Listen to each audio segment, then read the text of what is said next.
Good morning, everybody. It's Heidi and Jamie at Hen and Chick Studio, and it is Friday morning. What a beautiful day for fall. It's absolutely awesome. And I thought it would be a great Friday morning fabric lesson. Oh, there we go. We started something new already. That's right. We didn't even know we had something new. Yes. But I thought we have a lot of discussions with customers around here that some customers come in and they've been sewing and quilting for a long time, so they know things. But we love it when we have new customers come in at any age, and they're trying to get involved in quilting, but they don't necessarily know all of our language. Yeah, or the terms or what they mean, or even like, even measurements.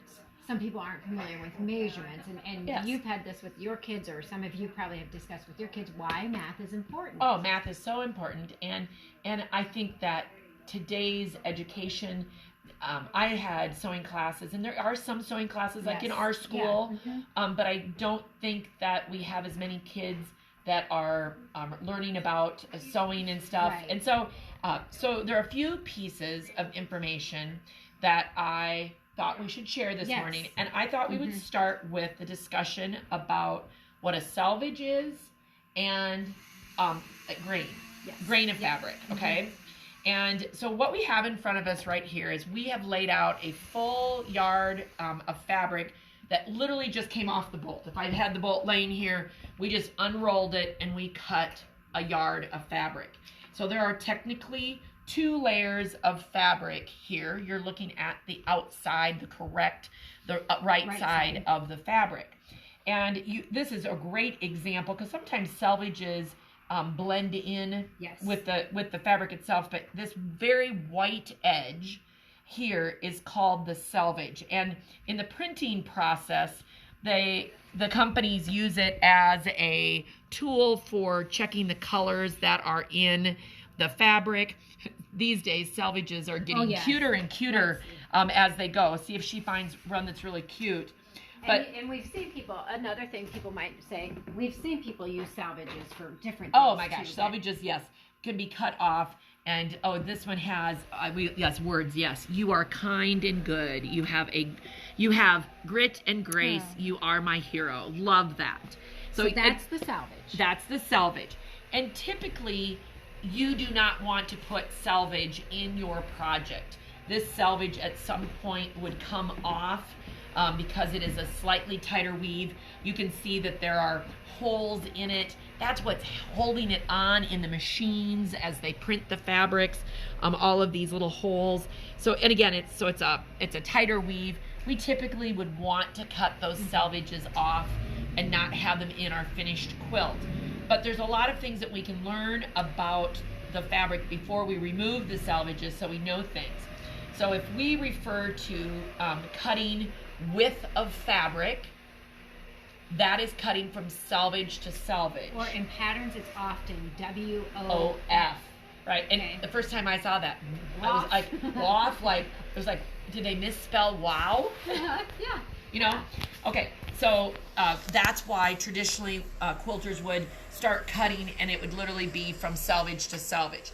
That is called, when you talk about grain of fabric, and grain of fabric, some people might not say is so important, but you do have to understand it, because if you work with any pieces like a triangle in a quilt, like this can be a problem, and because this is called the cross grain from selvage to selvage. So it has some stretch, right?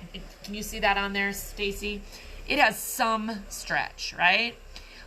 If you are cutting parallel, which means with this direction, parallel with the selvage, look at it has less stretch. Very much tighter. It's much tighter. So for example, we always like to suggest that your outer borders are cut lengthwise because they will have less stretch. So if you've ever had a quilt that ends up with a wavy border, sometimes it's because of that little bit of stretch. Financially, most patterns deal with cutting it and piecing it on the crosswise. because sometimes it takes more fabric, or you have more fabric left over. Mm-hmm. But you can also get creative. Oh yeah. And use that extra fabric. But if you have a really big border, and you're worried about it getting too stretchy, I would definitely cut your fabric lengthwise. Mm-hmm. And then the last piece of grain is bias. And look, woohoo! That's got stretch to it. That's got stretch to it. Okay, so that's why when you're cutting that seam right there has bias. So sometimes if you're piecing triangles, and they start to get misshapen, yes, it can because you're pulling on that bias. Mm-hmm. So that's why there's methods, like if you've ever done the method of sewing triangle squares, where you start with 2 squares, you draw a pencil line down the middle, and then you sew on either side while they are still squares. That's why you're stabilizing that bias, mm-hmm. and you that way don't have that extra stretch or pull. And so that itself, and boy, it's a busy morning this morning in the Head and Chick studio, which is awesome. It's going to be great. So, anything else about grain that you can think of? No, and I think you can use it to your advantage at times too.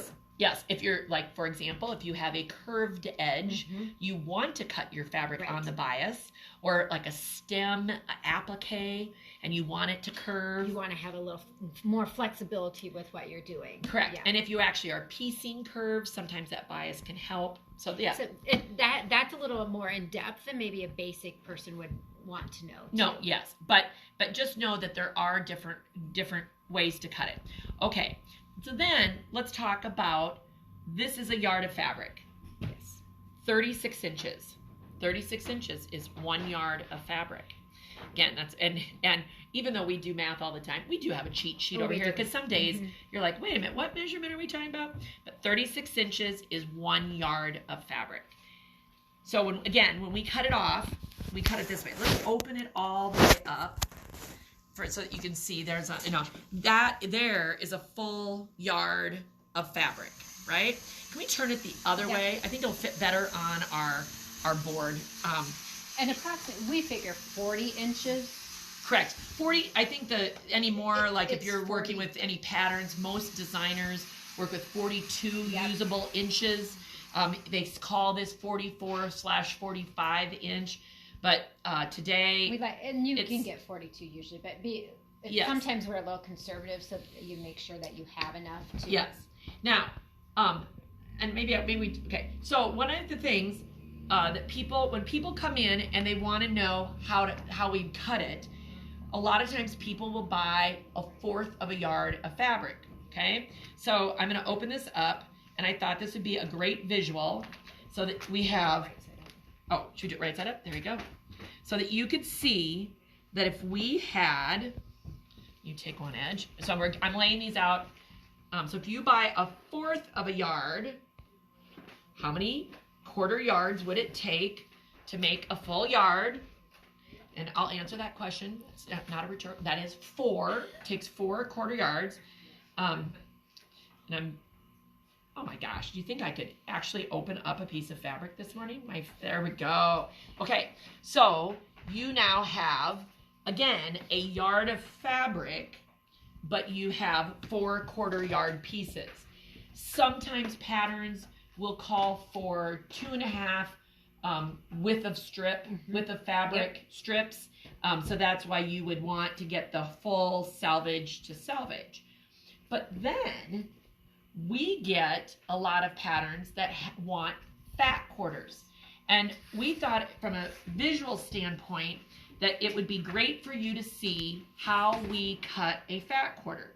So, yeah, so that is a 1/2 yard fabric, but you only get up to the half here, okay? So a 1/2 yard makes 2 fat quarters, and why don't we let's make this creative. Let's put it on this. You leave yours there, and I'll put mine over here. And then if we have 2 more fat quarters, so a fat quarter is 18 inches, and we're going to say 21 because we're taking that 42 usable inches and we're dividing it in half, right?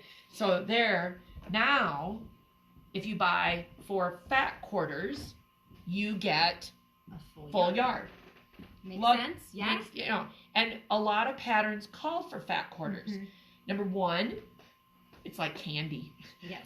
We like to collect them. It's like candy. Yeah. But I think one of the big reasons that quilters like fat quarters is that then versus a straight quarter is that you can get both big pieces and little pieces out of the same piece. So even if I needed, Heidi, if I wanted a 12-inch square, correct, out of 4 pieces of fabric, a quarter yard wouldn't be able to get me that. Correct. You'd have square. Correct. You'd have to go up to the next measurement. You're looking at 3/8 of a yard. That's 13.5 inches. So now you potentially have more. A lot of extra Yeah. fabric. So people started looking at fat quarters as a way to be more efficient with your fabric. But now you can get your 12.5-inch square, but you can also get 2.5-inch squares. So a pattern like Slideshow that has a larger square and smaller squares would call for fat quarters because you can get both of them utilize the out of fabric there to your advantage. And again, same thing with our current Stash Buster pattern, Square Dance. And look at, they even have a diagram to show you how they are getting everything out of that fat quarter to be most efficient. So that's another thing that makes it helpful. So we just thought that this little fabric lesson might be helpful to somebody. I think it's so important that we help anybody who's wanting to get started quilting because it's fun. Oh, it's so much fun. Once you understand some of these things, other things will start to make sense. Well, and one more thing I might add, that even with a fat quarter, you can reverse it as well. So if you want to double and it calls for a fat quarter, then I just need a half yard. That's correct. So say, for example, I'm going to just look at this. In a king size quilt, she requires 32 fat quarters.